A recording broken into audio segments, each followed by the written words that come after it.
ನೋಡಿ ಇವತ್ತು ಮುಖ್ಯಮಂತ್ರಿಗಳಾಗಲಿ ಉಪಮುಖ್ಯಮಂತ್ರಿಗಳಾಗಲಿ ಭಾಳ ಸ್ಪಷ್ಟವಾಗಿ ಹೇಳಿದ್ದಾರೆ. ನಮ್ಮ ಪಕ್ಷದ ವರಿಷ್ಠರು ಏನು ತೀರ್ಮಾನ ತೊಗೊಂಡಿದ್ದಾರೆ, ಇವತ್ತು 2023 ಚುನಾವಣೆ ಆದಮೇಲೆ ನಮ್ಮ ಶಾಸಕಾಂಗ ಪಕ್ಷದ ಸಭೆಯನ್ನು ಕರೆದಿದ್ದರು.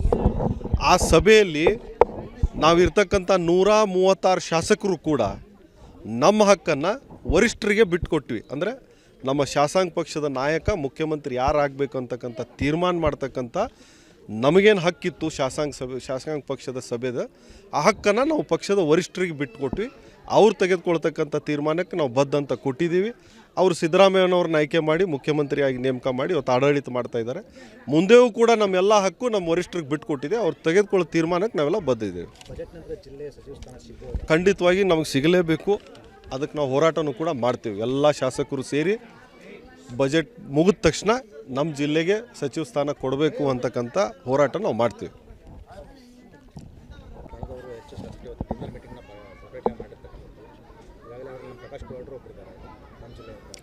ನೋಡಿ, ಅದು ಹಂಗಿಲ್ಲ.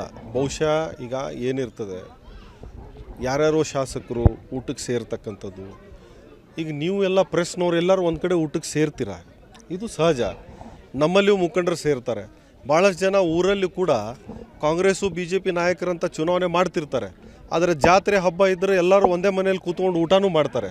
ಒಂದು ಕಡೆ ಆತ್ಮೀಯತೆ, ಗೆಳೆತನ. ಅವರು ನಮ್ಮ ಮಾಗಡಿ ಶಾಸಕರು ಹುಟ್ಟುಹಬ್ಬ, ಅವ್ರ ಜೊತೆ ಯಾರು ಸ್ವಲ್ಪ ಶಾಸಕರು ಆತ್ಮೀಯತೆಯಿಂದ ಇದ್ದಾರೆ ಅವ್ರಿಗೆಲ್ಲ ಊಟಕ್ಕೆ ಕರೆದಿದ್ದಾರೆ. ಬಹುಶಃ ನಾನು ಇವತ್ತು ಇಲ್ಲಿದ್ದೀನಿ, ನಾನು ಅಲ್ಲಿದ್ದಿದ್ರೆ ನನಗೂ ಕರೆದಿದ್ರು ಊಟಕ್ಕೆ ಹೋಗ್ತಿದ್ದೆ. ಇವತ್ತು ಈ ಥರ ಊಟದ ವಿಚಾರವಾಗಿ ಅಥವಾ ಒಂದು ಗೆಳೆತನ ವಿಚಾರವಾಗಿ ಸೇರ್ತಕ್ಕಂಥದ್ದಕ್ಕೆ ರಾಜಕೀಯ ಬಣ್ಣವನ್ನು ಬಡಿಬಾರ್ದು.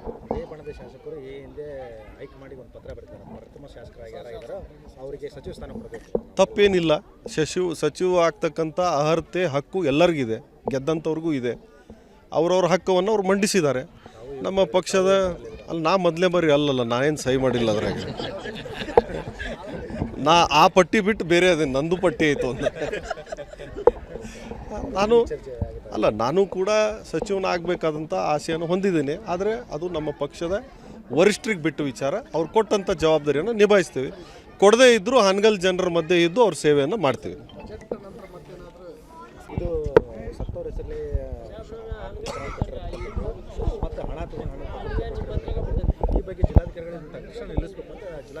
ಅಲ್ಲ, ತಾವು ಈಗ ಹುಲಿಗಿನಹಳ್ಳಿಗೆ ಬಂದಿದ್ದೀರಿ. ತಾವು ಕಾರ್ಯಕ್ರಮದಲ್ಲಿ ನಿಮಗೆ ಧನ್ಯವಾದಗಳನ್ನು ಹೇಳ್ತೀನಿ. ಮತ್ತು ಯಾರ್ಯಾರು ಇದರ ಮೇಲೆ ಅನುಮಾನ ಇದೆ ಅಥವಾ ಯಾರ ಆರೋಪ ಮಾಡ್ತಕ್ಕಂಥವ್ರು ಏನಿದಾರಲ್ಲ, ದಯಮಾಡಿ ಅವರೆಲ್ಲ ನಾಳೆನೇ ಹುಲಿಗಿನಹಳ್ಳಿಗೆ ಬರಲಿ, ಆ ದಾಖಲಾತಿಗಳನ್ನು ಪರಿಶೀಲನೆ ಮಾಡಲಿ.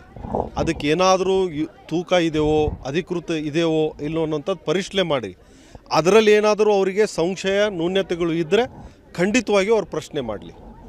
ಆದರೆ ಅನಾವಶ್ಯಕ ಇಂಥ ಒಳ್ಳೆಯ ಕಾರ್ಯಕ್ರಮಗಳನ್ನು, ಇಂಥ ಜನರಿಗೆ ಅವರ ಮಾಲೀಕತ್ವವನ್ನು ಕೊಡ್ತಕ್ಕಂಥ ಕಾರ್ಯಕ್ರಮಗಳನ್ನು ವಿರೋಧ ಮಾಡಿಸ್ತಕ್ಕಂಥದ್ದು ಅವ್ರಿಗೆ ಯಾವುದೇ ರೀತಿ ಹಕ್ಕಿಲ್ಲ.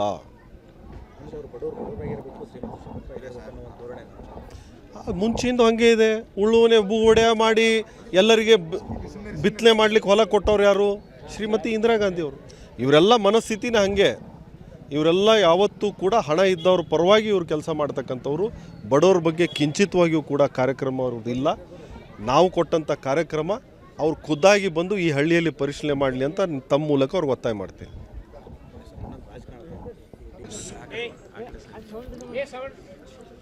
ಫೆಬ್ರವರಿ 14ರಂದು ಮಾನ್ಯ ಮುಖ್ಯಮಂತ್ರಿಗಳ, ಉಪಮುಖ್ಯಮಂತ್ರಿಗಳ ಅದಿಯಾಗಿ, ಕಂದಾಯ ಸಚಿವರ ಅದಿಯಾಗಿ, ಜಿಲ್ಲಾ ಉಸ್ತುವಾರಿ ಸಚಿವರ ಅದಿಯಾಗಿ ಅನೇಕ ಸಚಿವರು, ಶಾಸಕರ ಮಧ್ಯೆ ಸುಮಾರು 1 ಲಕ್ಷ ಹಕ್ಕುಪತ್ರಗಳನ್ನು ಹಾವೇರಿನ ಒಳಗೊಂಡು ಸುತ್ತಮುತ್ತಲಿನ 5-6 ಜಿಲ್ಲೆಗಳ ಫಲಾನುಭವಿಗಳಿಗೆ ಹಂಚುವಂಥ ಒಂದು 1000 ದಿನಗಳ ಸೇವೆಯ ಸಮರ್ಪಣೆ ಕಾರ್ಯಕ್ರಮ ಅಂತಕ್ಕಂಥದ್ದು ಜರುಗಿದ ನಂತರ ಜನಜಂಗುಳಿಯಲ್ಲಿ ಆ ಸಂಪೂರ್ಣ ಕಾಗದ ಪತ್ರಗಳನ್ನು ಫಲಾನುಭವಿಗಳಿಗೆ ಕೊಡದೇ ಆಗೋದ್ರಿಂದ ಹಾನಗಲ್ ತಾಲೂಕಿನಲ್ಲಿ ಪ್ರತಿ ಹಳ್ಳಿಗೆ ಹೋಗಿ ಆ ಹಳ್ಳಿಯ ಫಲಾನುಭವಿಗಳಿಗೆ ಸಬ್ ರಿಜಿಸ್ಟ್ರಲ್ಲಿ ನೋಂದಾಯಿತಾದಂಥ ದಾಖಲೆ, ಪಟ್ಟಾದ ಪ್ರತಿ ಮತ್ತು ಈ ಸ್ವತ್ತಿನ ಪ್ರತಿಯನ್ನು ಕೊಡ್ತಕ್ಕಂಥದ್ದು ನಾವು ಇವತ್ತು ಹುಲಿಗಿನಹಳ್ಳಿ ಗ್ರಾಮದಿಂದ ಪ್ರಾರಂಭ ಮಾಡಿದ್ದೇವೆ.